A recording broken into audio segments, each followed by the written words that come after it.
Estamos reunidos hoje, né, para o 11º domingo do tempo comum.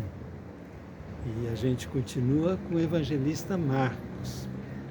Se vocês se lembram, no domingo passado, terminou com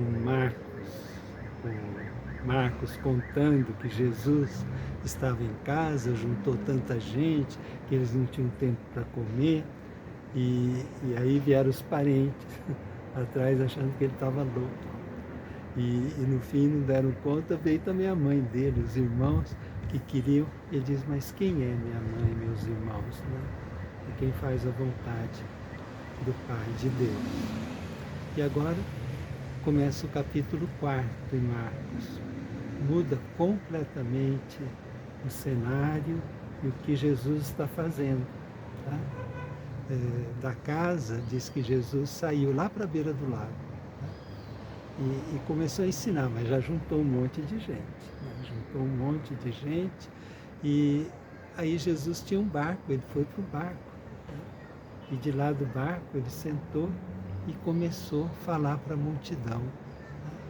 Mas com um discurso novo, né? Se a gente pensa lá em Mateus, né? Jesus subiu no monte e apresentou o seu programa. E agora Marcos é diferente, ele não apresenta o programa. Ele diz que ele começou a contar a história. Você já viram assim, fala para a criança, olha, eu vou contar uma história. Aí, oba, tem história. Todo mundo presta atenção, todo mundo quer saber como vai terminar a história. E Jesus, então, conta parábolas da vida, né?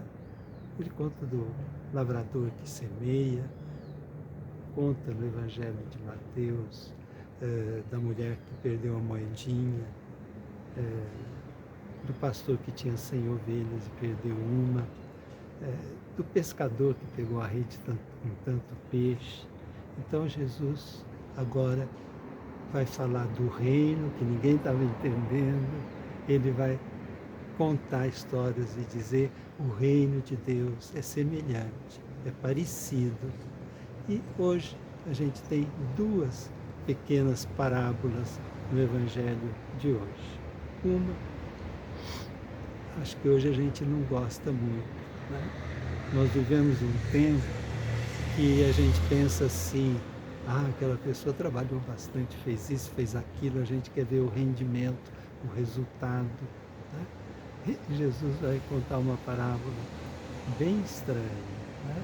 Do homem que jogou a semente, e aí ele foi dormir, acordou, né? E não foi ele, daí para frente ele não fez nada. A terra germinou, e aí veio o caule, depois veio a espiga, e depois encheu de grãos, e aí chegou o tempo da colheita, ele ceifou. O que Jesus diz para a gente com essa parábola, né? Que a semente, que é o que Deus dá, ela tem sua força própria. Eu dormi, acordei, mas a sementinha estava lá brotando, nascendo, sem essa intervenção humana. Nós achamos que somos nós que fazemos tudo e desaprendemos da gratuidade e daquilo que Deus faz na vida.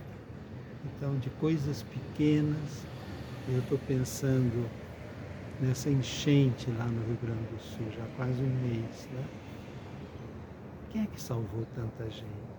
Uma pessoa que saiu de casa, um jovem que catou o jet ski dele, foi lá pegar alguém que estava no telhado de uma casa, um que tinha um barquinho foi, quem não tinha arrumou um inflável, foi atrás, quer dizer, quanta gratuidade, ninguém não contratou ninguém para fazer isso. E se não fosse essa generosidade, essa gratuidade, a gente iria, não quase 200 mortes, a gente iria milhares e milhares de mortes, porque era por todo lugar que estava essa água e não tinha como chegar exército, governo, chegaram as pessoas, correram salvar o vizinho, o cachorro, até aquele cavalo que ficou em cima do telhado.